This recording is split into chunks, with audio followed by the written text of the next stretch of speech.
Warning: Josh is not an expert in any of the things he talks about. He simply uses his head and does a lot of research so you, the audience, don't have to. Keep in mind, he doesn't know everything, so take the things he says with a grain of salt.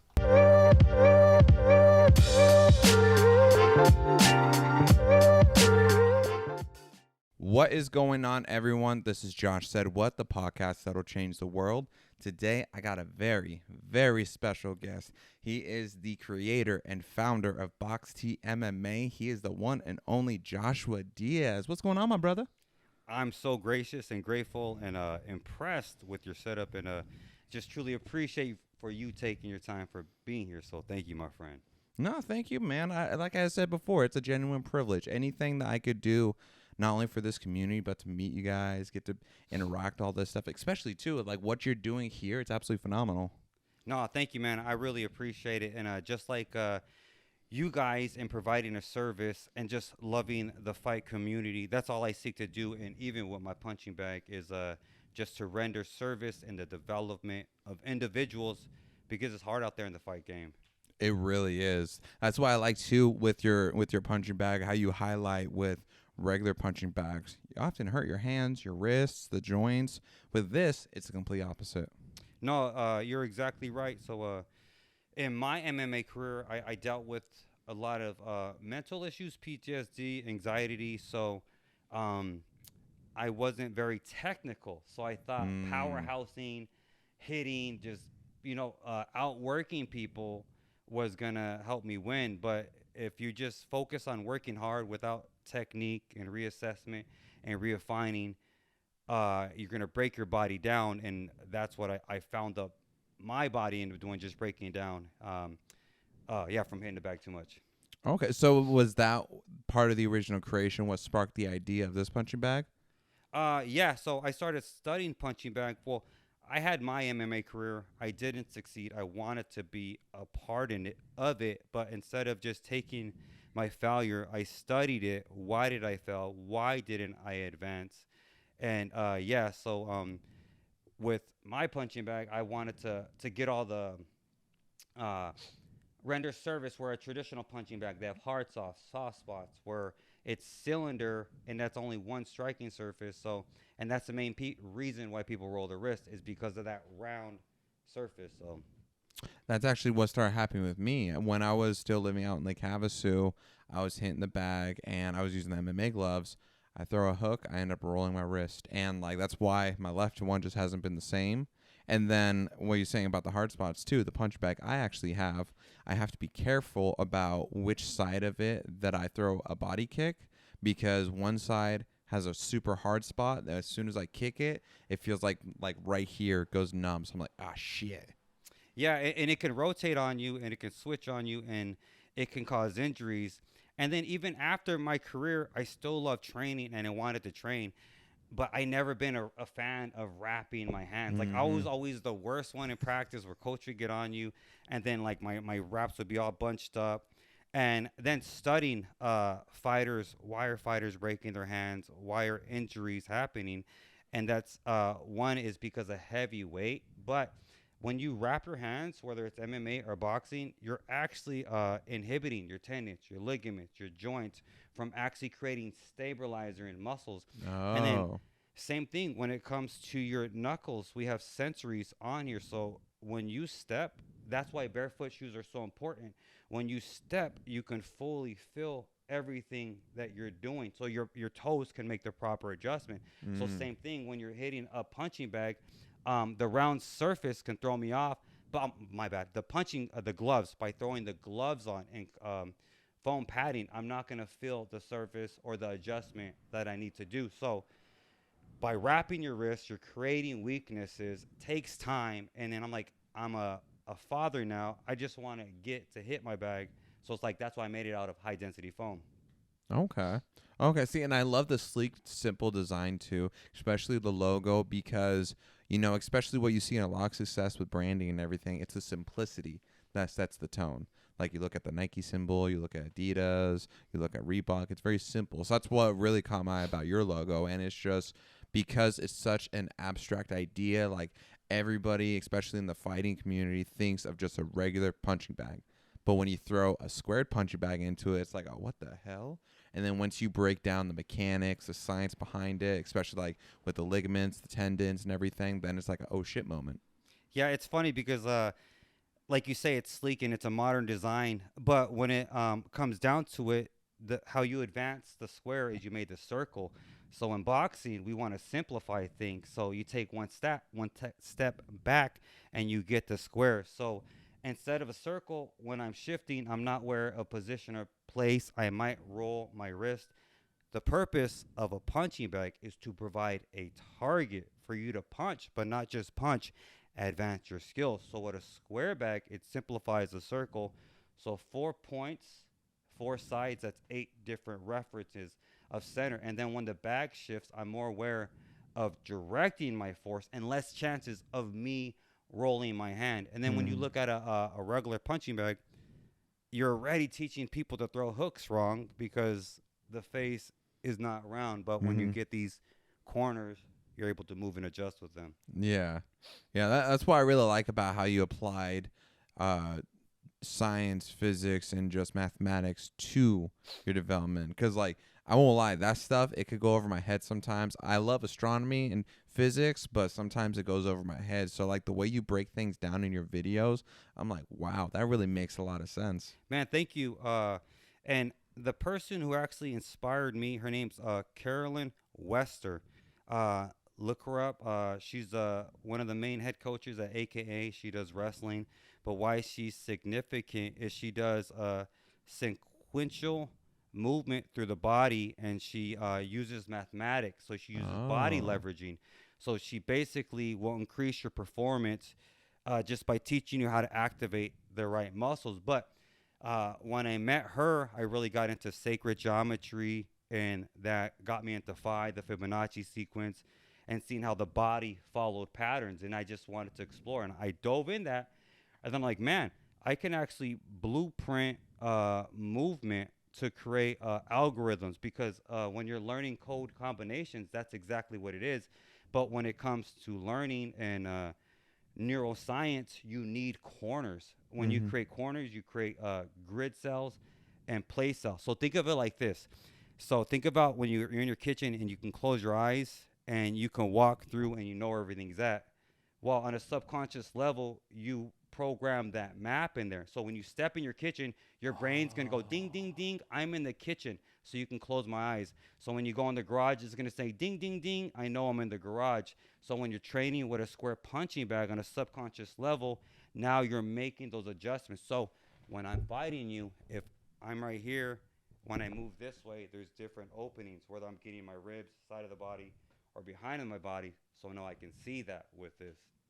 Oh, see, that's smart. That's smart. That makes sense too with the kitchen analogy because, yeah, like out for shits and giggles, I'll do that every so often just because I'm like, I wonder if I can actually walk around my own place with my eyes closed.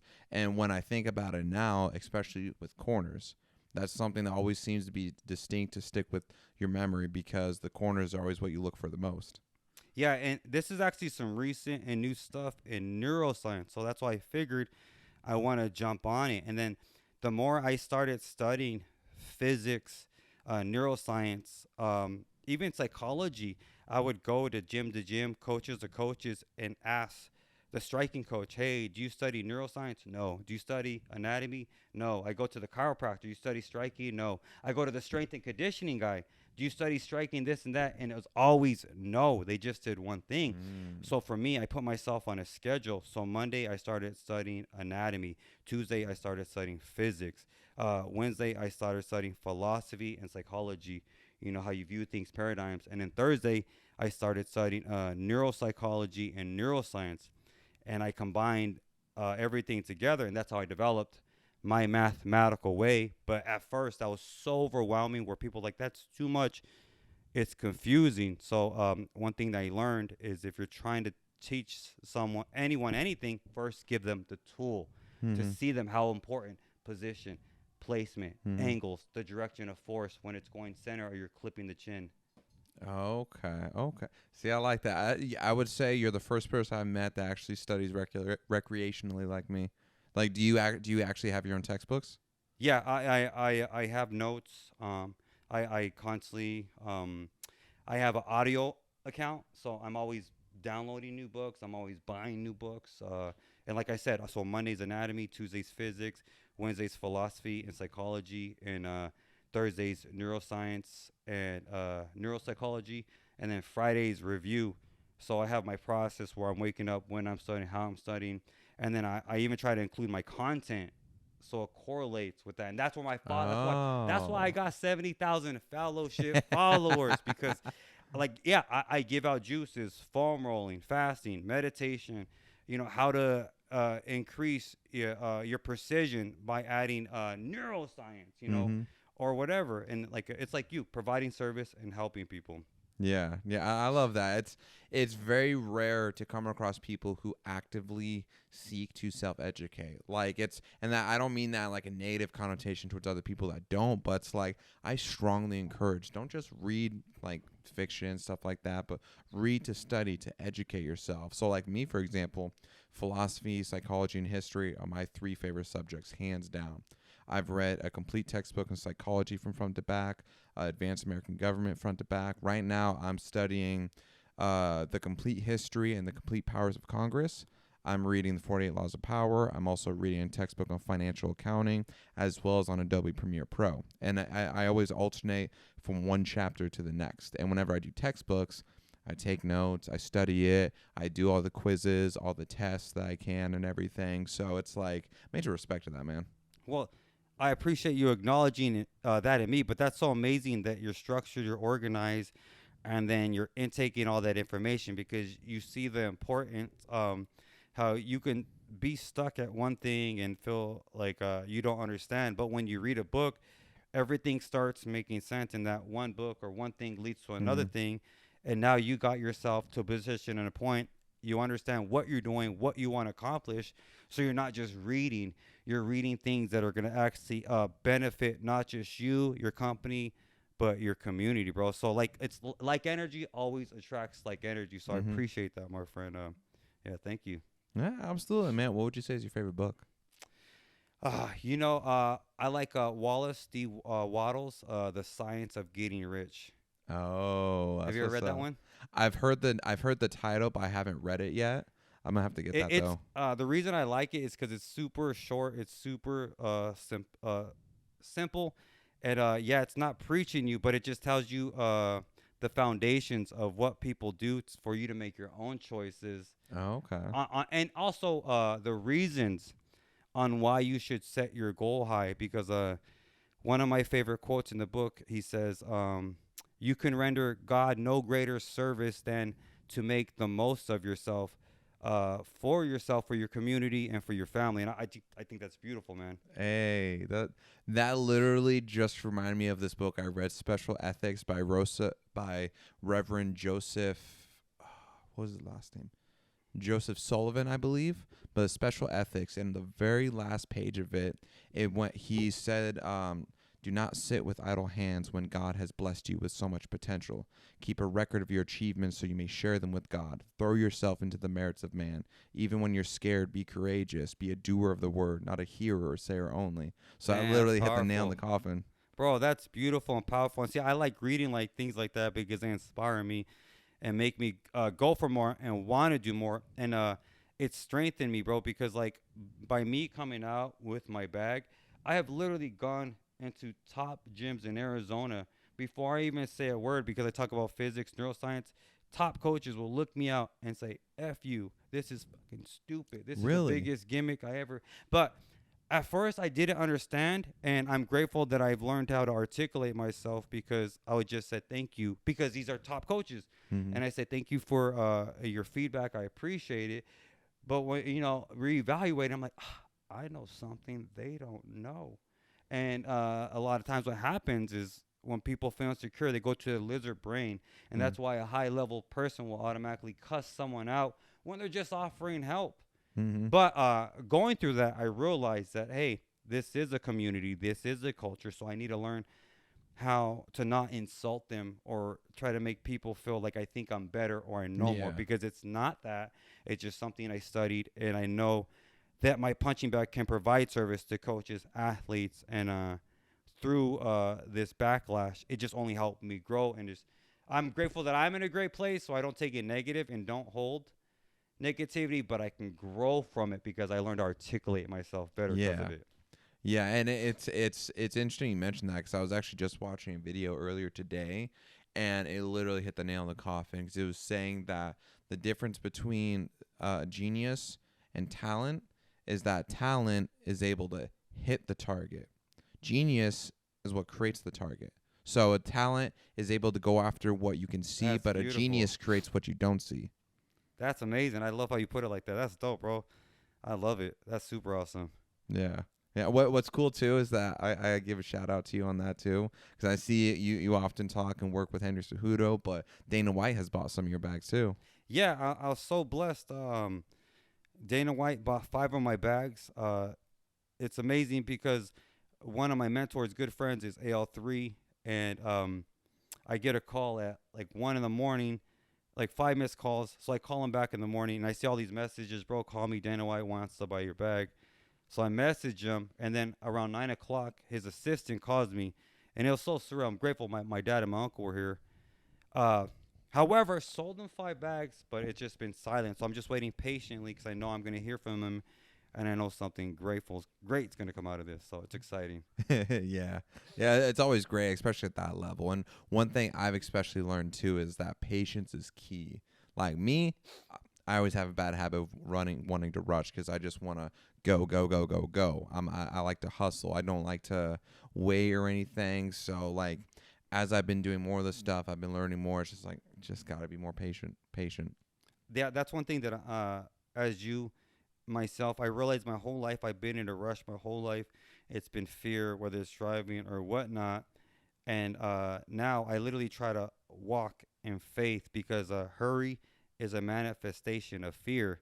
And so I try to tell myself that, or remind myself that, and just to continue walking faith and believing in everything I'm doing. And yeah, it helps me out. But the studying helps me out though. So and it strengthens me through that.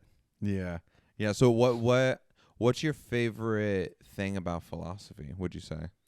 My favorite thing about philosophy is it determines your psychology, and a lot of people are stuck because they're stuck in a paradigm. So by just listening to philosophy, it can really open your mind and help people get out of ruts or whatnot. But you have to be willing to open mind, So, and Exactly. yourself, what do you find about philosophy? I just love the sense of critical thinking on a existential level. So like, I started reading the type of stuff that I do when I was a freshman in high school, and I did it with the notion that I want to be able to learn and understand like the grand scheme of things, not just focus not only on the minute details, but be able to kind of like study and comprehend like the nature of infinity, of existence and everything. And as I continue learning more, I see how it falls in tangent with psychology, how it falls in tangent sociology, with physics, with everything that operates on such a grand scale. And then because I read history and I read across like thousands of years, I see the ebb and the flow of how things operate from different cultures to modern times, all that stuff. That's beautiful. You're constantly learning, refining, and that's a beautiful process because that's what keeps you growing. That's amazing, bro. Hmm. Yeah, that's why I would say one of my favorite quotes, which actually got tattooed here, is by Jean-Jacques Rousseau, a French revolutionist. Hmm. In Latin, it's malo periculum libertatem cum quaetum civitium. I prefer liberty with danger than peace with slavery. And the way I see it is that I refuse to be a slave either to the system, to society, or to my own vices. You're a liberator, and then you're putting all your energy, your attention, and time to not just advancing yourself, but society, and with these high goals. And it's beautiful because everything that you're doing, it just pours into that, and it just never stops. And that's the most beautiful thing, is having purpose. Because if you don't have purpose, or if you're not working towards something, bro, like that's when you're gonna do harm to someone with an empty mind. Like you're just watching all these pointless TV shows. Yeah, that's bro. Do you play video games at all?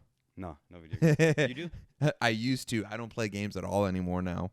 It's literally, I can't play games now without just feel like I'm almost wasting time when I could be doing things to progress myself. Well, I feel like a lot of grown men or even kids shouldn't be playing games because there's no purpose. They don't understand what they're doing, and it's literally wasted time.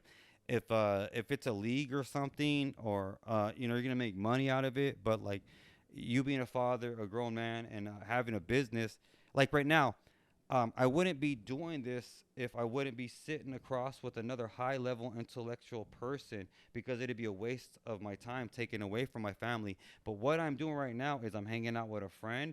I am networking. I Mm. am working on my business. So it's like I kill multiple birds with one stone. So I make sure that every action I do aligns with my purpose. And like you said, if it's not video games, like if you're playing with your son, that's different. Mm-hmm. You're playing together or you're playing to learn to connect.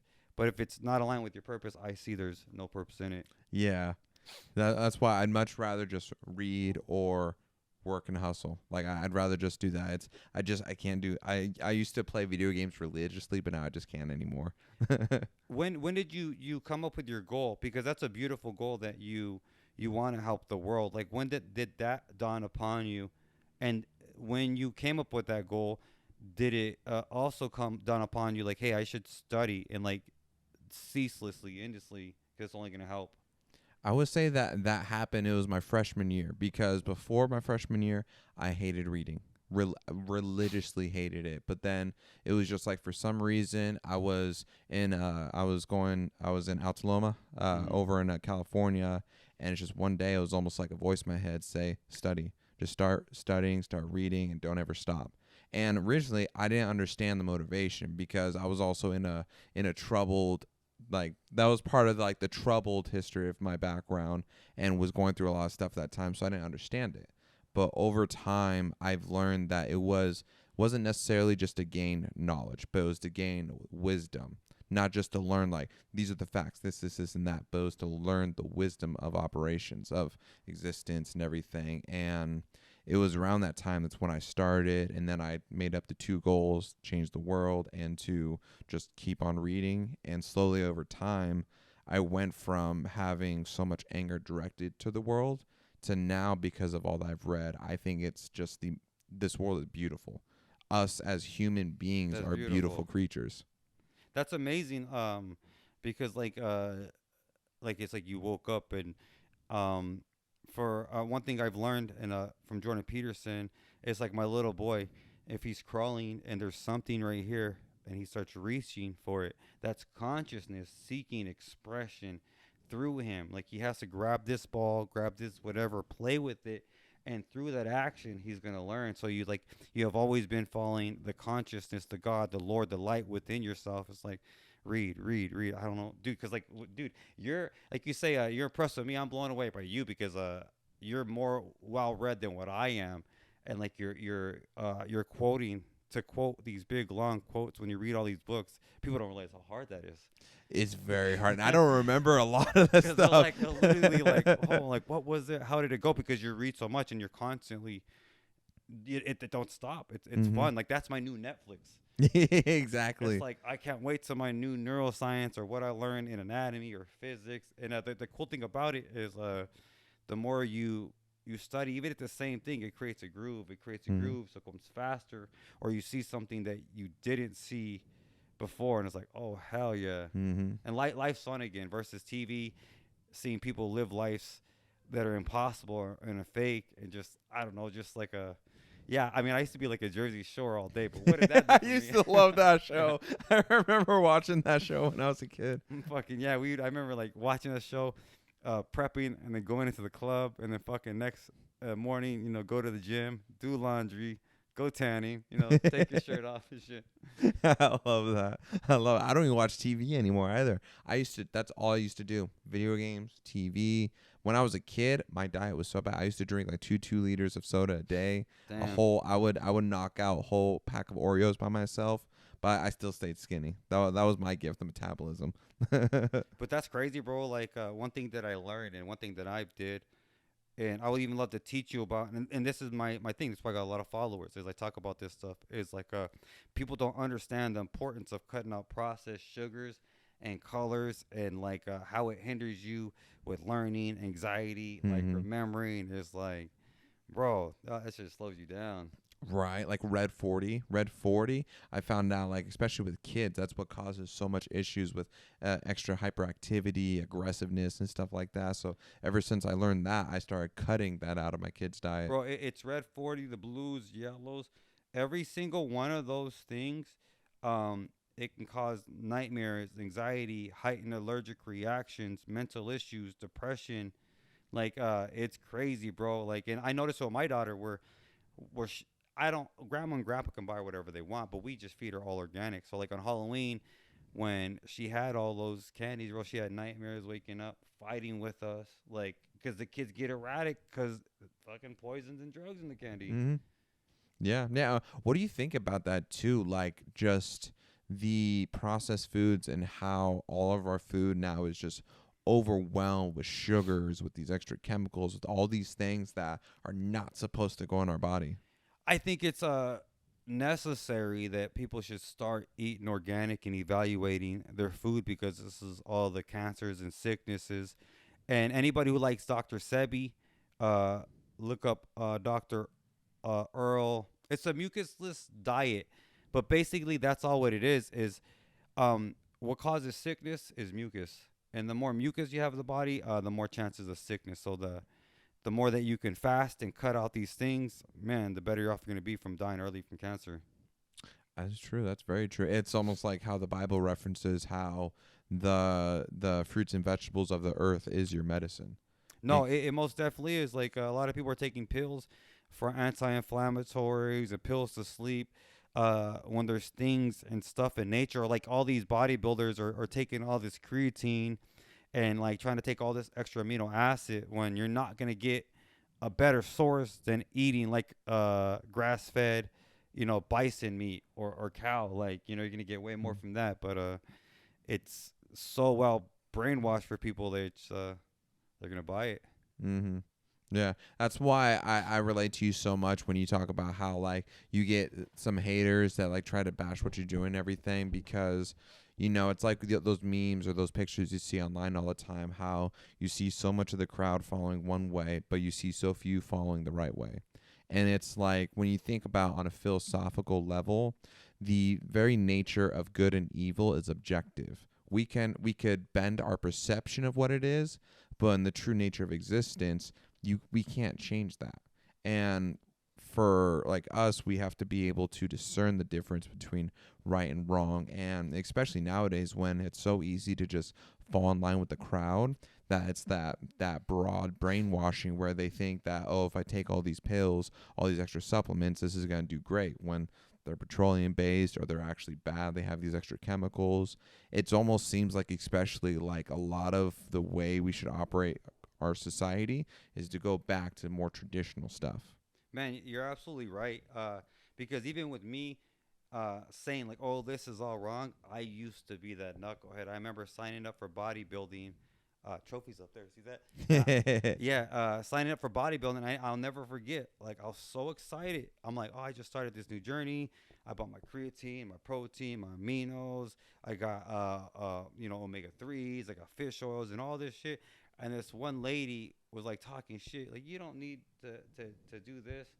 And but she was an overweight lady, so I'm like, "Oh, you don't know what you're talking about." But bro, she was absolutely right. But I had to, like you said, I had to go through that experience to learn what it's like. So to learn what it is to communicate, to reach like myself, an Mm. audience who's not going to listen to you. So just like you, when you studied, that's what prompted me to study. Is I realized like a lot of people, Albert Einstein, all great minds will get opposed by the masses, and whatever's new threatens what's now. Mm-hmm. And people don't like that at all. So, with that being said, I studied not just fighting, striking. I studied sales, communication, persuasion, body language, the 48 laws of power, because there's ways people will use body language and things to manipulate you for bad.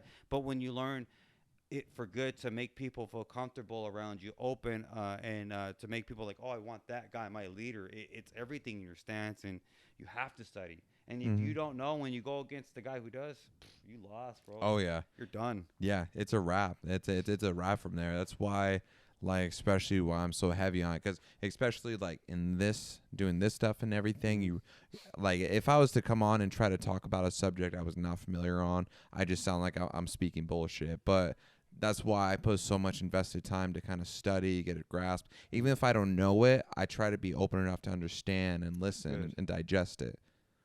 No, that's amazing that you have that open mind because a lot of people don't have that open mind. They don't want to study. They don't want to learn. They're not taking the time to advance themselves, and that's why I like going on TikTok. Because at first I was relentless being on there. You know what TikTok is, but I'm grateful because just like you, it's my goal to expand consciousness. I seek to help the world, uplift the world, and by being on TikTok, I get an opportunity to connect with the youth, Mhm. and I'm talking to all them, and now I built up a community. They trust me. I'm challenging their way of thinking, and this is how I move the world forward because now I got the future thinking about physics, Mhm. neuroscience, added in versus just going to the gym and breaking down their body Mhm. and failing like other people do. And even myself, I wouldn't call it failure. I learned from it, but tough lessons learned, you know? Yeah. Yeah, and like with us being creatures of habits, it's almost like we're unfortunately designed to have to learn things through the hard way in a sense that it's like kind of referencing the Bible as well, how Jesus talked about uh it's they rejoice more over the sinner who converted versus someone who's always pure from the get-go. Yeah, Because yeah. it's like to go down a hard path, but to still choose to be good creates more value to it. Because think about it.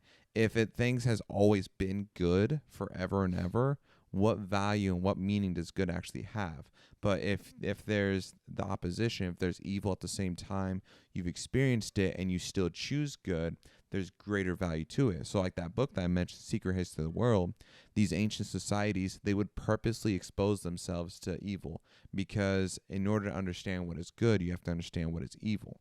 And if there's no evil at all, then Open really, mind about it instead of like how today's churches can hinder you hmm going, or if the exact opposite comes and what they don't want to see, they're pushing you away. What's that yeah, book called? the secret history of the world. Man, I'm about to read that one. That sounds Yeah, good. it's trippy, bro. I'm telling you right now, it's trippy. Like I ended up, I found out that the story I learned about Atlantis didn't come from that book. I thought it did, but it came from a different one. I forget, but it talked about how Atlantis. The reason a story of why it became corrupt is because all there was good.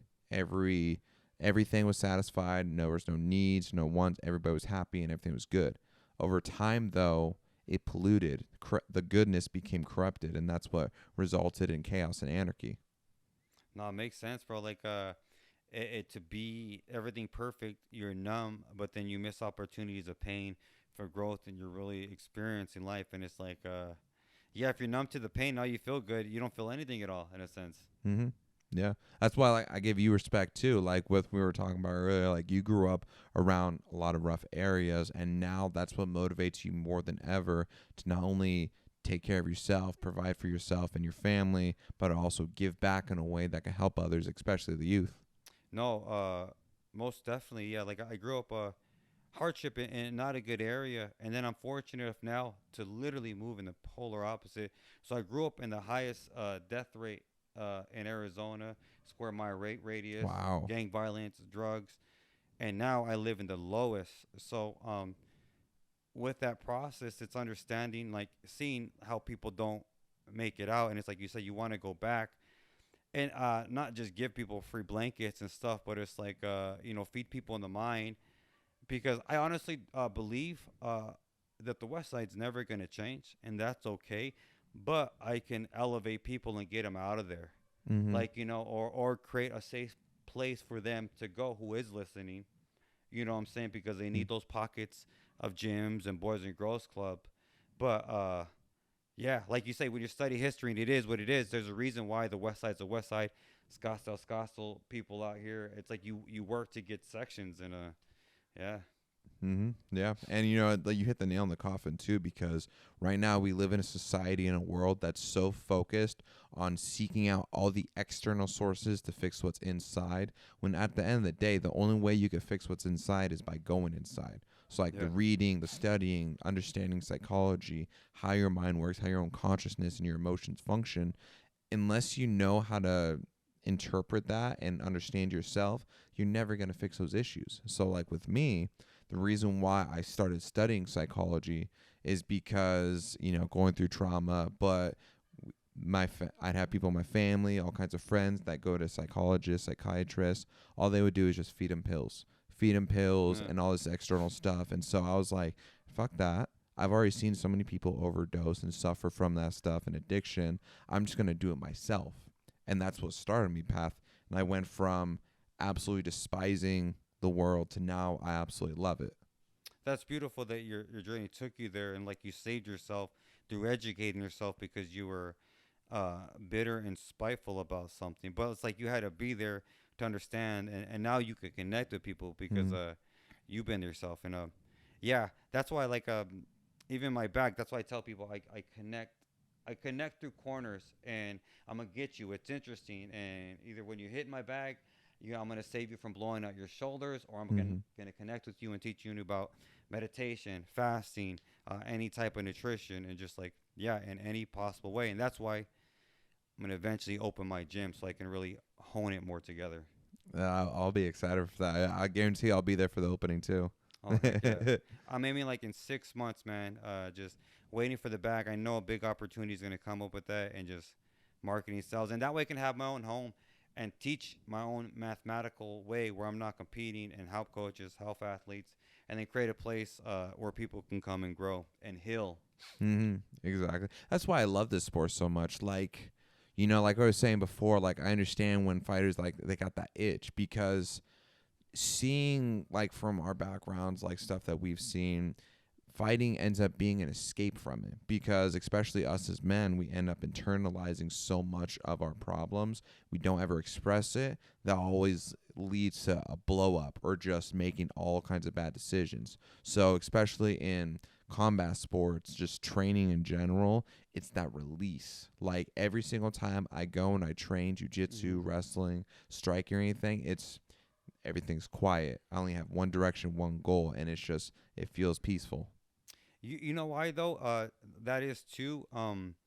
I study a lot of like human movement, and one of my favorite books is called Exercise by Dr. Daniel Lieberman, and well, he's an evolutionist. He studies how we evolve, and what he discovered is that we're actually going backwards because, like you saw, we're That's sitting, right. we're how we're sitting, our muscles are short. So you sit from anywhere from 8 to 13 hours a day, and then you want to go to the gym to reverse it.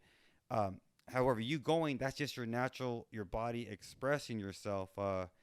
And But yeah, just getting back to more of that throughout the day. So that's a wonderful thing for MMA to provide that for people. But it's just more movement in general. Mm-hmm. Exactly. Like the what they say in science, what's in motion stays in motion. What's not Yeah. in motion doesn't go in motion. Or I butchered that, but I think you get But I feel it. like what you said, how it feels so good. It's like, men, we're so used to being hunter gatherers and moving that we need some type of release to mimic that, where we're hunters, Mm-hmm. where we can express this, physical force and just go. And like, man, and especially you create the brotherhood and you train with people, and it's a respect and a bond you build. Mm-hmm. Yeah, absolutely. And so, if for your long-term goals, what kind of like ambitions and dreams do you have? Uh, for my long term goals is to have my bag uh, in every gym around the world. I want to be the new double in bag because that's what my bag is. My bag is the same principles and properties as a double in bag, but now you just got more value. And because the corners, the precision. So, yeah, I want to be in like Mountainside Fitness, is LA Fitness, and advertise where you're seeing the angles, and then where you don't have to worry about wrapping your hands Mm-hmm. or buying gloves. But not just that. Yeah, I want to have multiple gyms, and then I want to have my own certifications to help people and teach people to do what I do. So that's the Yeah. goal. That's dope. That's why I got a lot of respect and I follow a lot of your stuff, because you could tell you're passionate about what you do because you invest so much time into the content that you Thank you. produce. Like the what you got laid down right here, like at first glance with me, it's like, okay, what is it? Like, how do I understand it? What's the good motive behind it? And then when I see your videos and you break down how you have this grid laid out, you know, it's everything has a point, has a purpose. It has an element of understanding angles, transitions between cutting corners, the ability to connect the kinetic energy from your feet to your hips, through your spine, to your shoulders and your arms. So it's phenomenal. Well, like everything that you're saying is like that's boxing science. And so the more I started talking to coaches, boxing science was literally just combinations in their head with literally no line of measurement. So that's all I simply decided to do because one thing I discovered is that everybody's body has its own special lengths, width, and ratio, and it can create its own perfect sphere. With that being said, you can actually map out your own grid. And why is this important? Because I can maintain my width, I can maintain my length within my feet. So when I'm moving, I'm always maintaining center, even when I'm shifting. So that's what this grid allows me to do. So it allows my foot placement. So you know when a coach throws out a combination, Mm-hmm. and they're staying in one spot. Well, there's a spot I actually have to be based off the measurements of my body to throw an elbow to get with this part, and there's a part Mm. I have to be to shift back to get my uppercuts and hooks at a 90 degree, and there's another part I have to be to jab and to understand when am I shifting through these motions and to create an actual place with that. And that's what you see on the Oh. ground here. So at first, put it this way, I created a video game. I discovered a way to make a grid, but I didn't know grids. I didn't know about quadrants, center, and all this. So I was able to tell it to people, but not necessarily communicate it to people. So just like someone makes a video game, I had to start playing it. And the more I started playing with the grid and asking coaches questions, what's the importance of boxing science, angles, length, width, foot position, direction of force, I really started finding value and learning how to simplify this and communicate to people because that's what Mm. fighting is all about is angles and Mm-hmm. positioning. Yeah, exactly. And you were asking the most important questions. Why? Why do you do this? Why is it broken down this way? Because especially in order to be able to advance your education on something, especially with your own body mechanics and being able to translate into proper technique and formation, you got to understand the whys. Why does when you set up your kinetic chain, or why do you step forward, can you not hit the target or reach that range? And the fact that you go into such detail to understand the measurements from the elbow to your fist, where it contacts. I've even seen one of your videos too where you're measuring like when you drop down and you hit different levels, where it's supposed to plant, where you're supposed to gauge your distance. Well, so okay, so put it this way: you go to any boxing gym, any MMA gym, everybody's padding. You're hitting right here, right here. Every coach is different heights. They're meeting you halfway. Nothing's ever measured. When you're programming for missiles or anything, you need measurement marks, you need points, position, Mm-hmm. and this is why a lot of people don't improve because they're just creating accuracy. Yeah, you're moving with the coach, dot dot dot, but at the same time, my opponent's here. Yeah. I'm the opponent. Even if I'm doing this and this and this, like it's good. It's good. You know, Mm-hmm. practice hitting anything you can. But when it comes to fighting, when it comes to torpedoes, it's center seeking, and you need to focus on all your hits. And people go from a punching bag and they advance to a cobra bag, double in bag, or speed bag because that's an area. The area increases accuracy. But how do you increase precision? Is by point and place. So by me inventing this bag, you always have to hit straight down center. I can tell if I'm hitting a little to the left, a little to the right, but I am neural mapping now. So whether Mm-hmm. my coach is there or not, I know that I'm making progression and my fist is in the right place because I can see is it going straight down center or off to the wrong angle. That makes a lot of sense too, especially when developing your hand-eye coordination, because then you could tell with that bag if you hit it just slightly off center, or if you don't have your wrist and your hand placed properly, you're gonna see what happens. No, yeah, and most definitely. And that's when I started studying the traditional punching bag. Like the first punching bag was made like in the 1800s, and it's literally been the exact way ever since. And I'm like, okay, How is regular punching bags made? They stuff them, and like you said, there's these soft spots. The hard spot maybe way over here. You got to worry about hitting the kicking wrong, causing injuries, and then you're stressing out your house. So I'm like, you know what? Um, well, how I came up with this, let me backpedal, is I wasn't able to train. So I would take a double in bag and I would take a half football pad Oh, really? and wrap it to a tree. So I would have my Oh. double in bag and do hit it, and then I'll go and knee and kick to the tree. I was like, man, I wish there was a punching bag that was just lightweight, high density foam that I can hang it from a tree like a double in bag, so I wouldn't have to wear no gloves. And that's part of the concept where I came up with this, because I realized football players use this.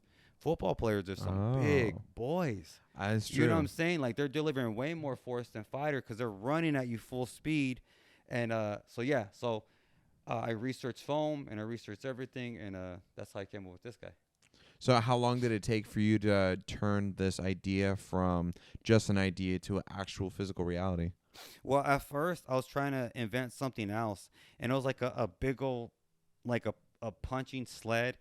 And they're like, it's too much. You need something more simple. And when I was studying the angles in science, I realized by me using a square, it like, man, there's nothing out here. There's no square punching bags. But when you go to any gym, Muay Thai gym, MMA gym, there's always that one padded bar where someone is just slicing those corners on, because That's every punching true. bag is taken up. And by me going to a park with my daughter, there was like square poles, and I would start hitting the square poles, and I'm like, oh, I can see where I'm putting my knuckles. I can see the ankles. I'm like, man. And then, like I said, I did the research, and then I just ran with this one. I'm like, man, I'm gonna go for it. Nice, nice. That's really cool. That's what I love about just, for like the whole genius thing. Mm-hmm. Look for where people don't typically see. So the fact you're able to get this together and now you have your dream as a reality and now you're making something of it. Like, dude, again, the fact that Dana White bought some of your bags is absolutely incredible. Well, That really shows a lot. as you say right there, like for me, that was the biggest win, because I acknowledge, like I'm acknowledging the highest minds, and yeah, I can't wait to hear from them, because like even myself, when I first invented this, I didn't know how to use it, and the more I play with it, now I know how to use it, explain it, teach it how to benefit people, whether you're a beginner, whether you're a Mm-hmm. pro. So yeah, I feel grateful. And now, just like with you being here, it's just spreading that message and just getting it out there, because we seek to help people and provide service. So Exactly, exactly. I remember too. I was talking to Jared Widler. He had said that you even had him over here testing out the bag too. yeah, I was so grateful. Jared, he's a very high level thinker. He's a philosopher and warrior. So that's why I really appreciate his feedback. It was beautiful just to see him go at it. And yeah, I love Jared. He's a good guy. Mm-hmm. That's really dope. And how much do you charge for these? My bag $297. 297. That's I'm not bad at made in all. America. So it's made in America. It's $297. It's actually going to save you money, because the reason why it's going to save people money is because you don't got to buy hand wraps. You don't got to buy gloves. When you wrap your hands, you're actually creating weaknesses in your tendons, ligaments, and joints. And when you're busy, it's hard to take off your gloves, put them on. So time, money, you don't got to wash them. Save you from all that. And it's the same principles as a double end bag. So all you need is any light bungee cord. And Mhm. eventually I'm going to sell bases and bands. So with that being said, you can practice at your house, not wake up your wife. You can move it at multiple different angles, so I can practice these upwards, downwards, Muay Thai clinches, put it on the ground, Mhm. use it for a ground and pound, hang it by myself. I can have my 5-year-old daughter move it if I need to put it away. It's so Mhm. lightweight. So yeah, I look for the convenient factor. So $297, and those are all the perks with it. Hey, I love that. I love that too. You said American made. Keep it hometown too. Yeah, no, most definitely. And people, I could have easily outsourced this to China and got half the prices, but I go with two local companies from Arizona, and they're just like me, and they're just like us. So Mhm. it feels good to be working with people, because when I go in those companies, they have a whole bunch of people working and they're feeding families. So I know that my company is going into that, and I'm only Mhm. gracious and grateful for that, because Exactly. opportunities. Exactly. And it's like the whole thing of like supporting small businesses, local businesses and companies. If dabbling into economics, the more that we invest into our own people, into our businesses, our own companies like this, and make things more like American made, the more that benefits everybody. Because now, rather than outsourcing this bag to a different country and then you're getting it for half the price but half the quality, you're feeding families here and you're getting the better quality and just the better experience overall. Yeah, no, I most definitely agree. Me and my wife were talking about it. I was like, no, I want to go here, and I even believe my price, because when people research punching bags, and when you buy a regular punching bag, a cheap punching bag's $100.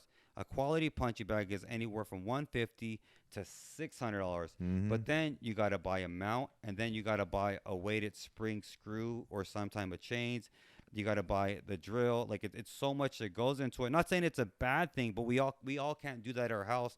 Mm-hmm. My punching bag, I literally will go longboarding, throw it on my back, take it to the skate park, hang it under there, take it to the park, take it where my kids playing, so I can practice anywhere. So I wanted to create that freedom where people can knee, kick, elbow, punch, get stressed out, but most importantly, advance, because it's frustrating hitting a punching bag and not getting any better at striking. You know? Yeah, exactly. And that's why I was gonna say that too. Like I've seen you straight up taking this over to the park, set it up on a tree branch, and boom, like that's beautiful. That's perfect. That's what, especially for the value, you're able to have it portable to where you can work in different settings. Especially like, for example, if you're doing a weight cut and if you want to be in an area that is going to be a bit more humid, heated up, or if you have to move around because of like just whatever's going on in your everyday life, you can move it to a separate location. Well, what you said right there, when you're doing a weight cut, you got a fight coming up.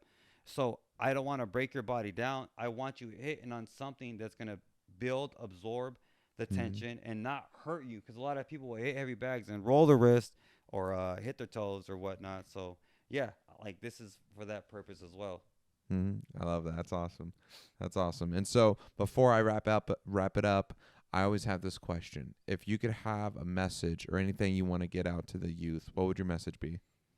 Believe in yourself and trust in your intuition. Educate yourself, as my friend Josh says, but above all, trust your intuition and the light that's pulling you forward. Hey, I love that. I love that. Major respect, man. See, I'm so happy that we ended up linking up. That's incredible. No, I'm grateful, brother. Thank you for your time. I appreciate and I love everything that you're doing, and I'm blown away. And I'm looking forward to more of this and even possibly commentating for you, bro. That'd be awesome. You're going to see me up on here. So, yeah. Absolutely, man. I love that. I love that. Well, hey, I wish I could get up, shake your hand. We'll do it afterwards. But no, appreciate it, brother. man. Thank you. And for you, ladies and gentlemen, this is Josh Said What, the podcast that'll change the world. We have phenomenal people on. We're all about spreading positivity and love. And hey, see you in the next one.